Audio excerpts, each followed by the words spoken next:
আলহামদুলিল্লাহ তৈরি হয়ে যাচ্ছে আমার মুরব্বা। ঝড়ের দিনে আম কুড়িয়ে এনেছি রাজশাহী থেকে, পুরানো আম দিয়ে মুরব্বা বানাইছি। আলহামদুলিল্লাহ আলহামদুলিল্লাহ। দেখতে পাচ্ছেন শিরার মধ্যে দিয়ে দিচ্ছি আমগুলা।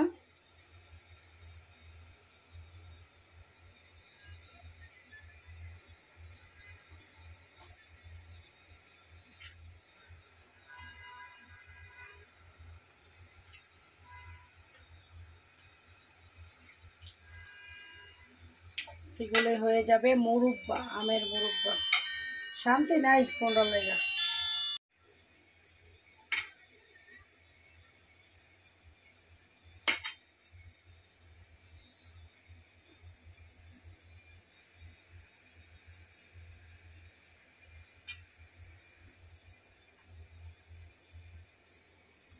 আসসালামু আলাইকুম। তৈরি হচ্ছে মুরব্বা। চিনির মধ্যে পানি দিয়ে দিয়েছি আরো 1.5 কেজি চিনি, তো এখানে 1.5 কেজির ভিতরে অর্ধেক পানি দিতে।